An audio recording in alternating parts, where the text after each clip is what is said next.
야권은 문재인 전 대통령의 딸 다혜 씨의 음주운전 사건 파장, 이게 어디까지 미칠지에 대해서 주목하는 모습입니다. 문 전 대통령은 계속해서 침묵하고 있고요. 민주당은 다혜 씨가 성인이니까 다혜 씨 개인이 해결해야 할 문제다, 이런 식으로 선을 긋고 있습니다. 하지만 비판 여론 쉽사리 가라앉지 않고 있는데요. 이런 가운데서 사건을 조사 중인 경찰이 다혜 씨한테 단순 음주운전 혐의보다도 훨씬 형이 무거운 위험운전 치사상 혐의, 이걸 적용하는 방안을 검토 중인 것으로 알려졌습니다.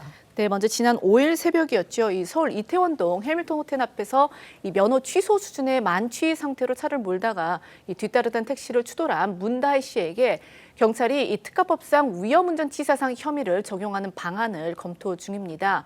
이 위험운전 치사상이라는 거는요, 음주 또는 약물 복용 이후 자동차 등을 운전을 해서 피해자를 상해, 다치게 하거나 또는 사망에 이르게 하는 경우에 적용이 되는데, 저희가 이제 이걸 말씀드린 이유가 이게 이제 처벌 수위가 굉장히 높습니다. 이랬을 때 최대 15년 이하의 징역, 사망 시에는 최대 무기징역까지 선고할 수 있는 그런 건데요.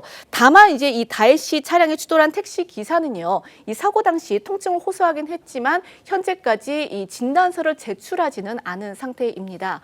경찰은 문 씨를 조사한 결과 이 정상적 운전이 이 곤란한 상태에서 사고를 냈다라고 판단이 되면은 이 위험운전 치사상 혐의도 적용 가능하다, 이렇게 보고 있는 겁니다. 사고 당시에 측정했던 다혜 씨의 혈중 알코올 농도 0.149%.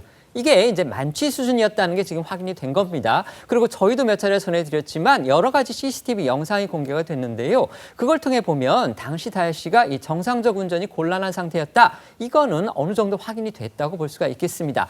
그렇기 때문에 가정이긴 하지만요, 만약 위험운전 치상 혐의 이게 인정이 된다면 다혜 씨는 중형을 선고받을 가능성, 이것도 있는 겁니다.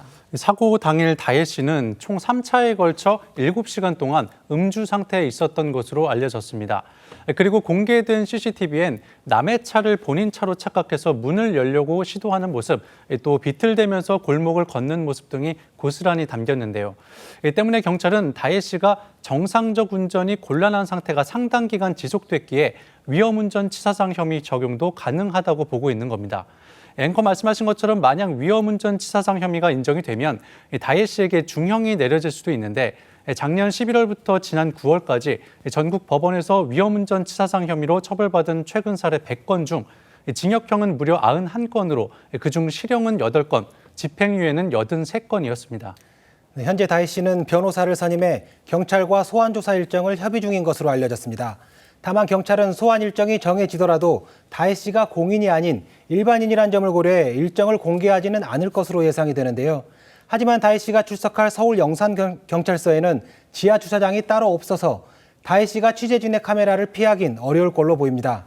관련해 지난 7일 국회 법사위 국감에 출석해 다혜 씨 사건에 대한 입장을 밝힌 박성재 법무부 장관의 목소리 듣고 오시죠. 음주운전에 대해서는 많은 국민적 여론이 철저하게 처벌되어야 한다는 게 있는 것 같습니다. 경찰에서 수사 중에 있으니까 절차에 따라서 그에 맞는 처벌이 이루어질 것으로 생각합니다.